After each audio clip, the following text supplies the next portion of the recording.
hoje a gente está aqui direto, né, do consultório do Dr. Gilberto Laorgue Nunes. Vamos fazer uma série aí falando desse tal de check-up, né, que a gente fala tanto e inclusive falamos aqui que deve ser um planejamento para 2024, né, para todos os anos, na verdade, começando o ano a gente pensar nisso. Exatamente. Então vamos falar do que consiste exatamente, como é que funciona, quais são os passos, né, para a gente percorrer para esse check-up. Bom, essa é uma pergunta super importante, Regina, e a gente começa da maneira mais simples possível, conversando com o paciente, tá? Então, na história clínica, às vezes a gente já consegue ter um indicativo do que está acontecendo com o paciente ou mesmo se ele tem um perfil de risco mais aumentado para doenças cardiovasculares.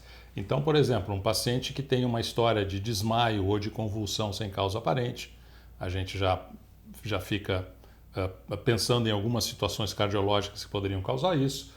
Um fato importante também são sintomas ao esforço, se a pessoa começa a notar que está cansando desproporcionalmente quando faz uma atividade física ou se está tendo algum tipo de dor no peito ou no tórax, também já acende um sinal de alerta.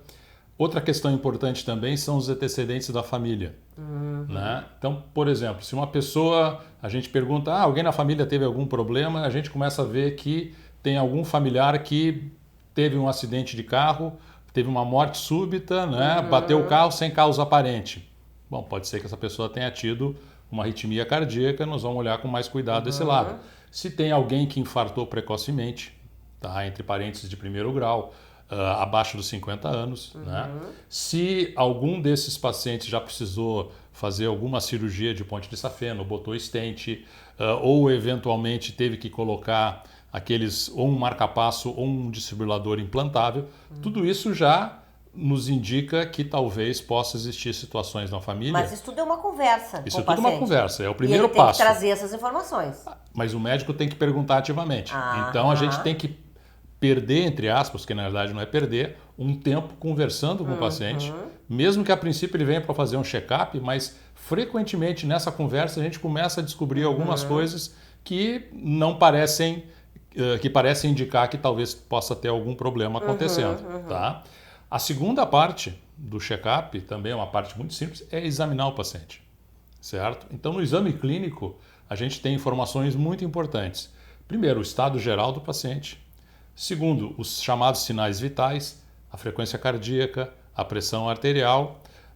Só com isso, por exemplo, se a gente palpa o pulso do paciente para contar a frequência cardíaca e a gente vê que o pulso está irregular, sugere que esse paciente está tendo uma arritmia cardíaca.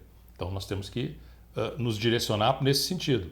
Se a pressão arterial dele está elevada, bom, sinal de que nós temos que rechecar ela num curto espaço de tempo, porque pode ser que esse paciente seja hipertenso e não seja uma elevação de pressão pela tensão da consulta, por exemplo. E acontece, por exemplo, nessa conversa, nesses exames, a gente já detectar outros problemas que tenham que começar um tratamento. Com certeza. Tá?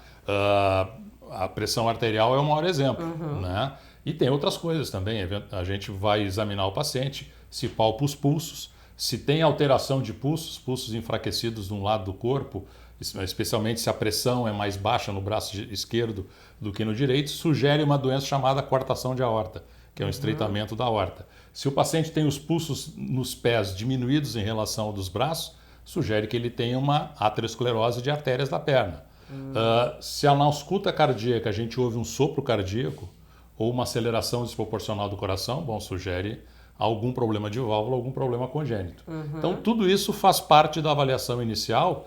Então, nessa primeira parte, em que na realidade é uma consulta clínica, sem nenhum exame, a gente já pode ter indicativos. Não, provavelmente esse paciente é um paciente saudável, não tem nada, ou opa, esse paciente não está apresentando nada agora, mas ele tem um perfil de risco para no futuro desenvolver doença. Então, a nossa abordagem vai ser diferente dependendo dessa estratificação de risco que é feita com a história clínica e o exame físico. Bom, e daí para diante a gente vai ter vários exames. E aí nós vamos conversar agora, vamos conversar cada domingo, sobre cada exame desses. O que significa e para que serve. Exatamente. Então tá isso. Obrigada, Gilberto. Eu que agradeço.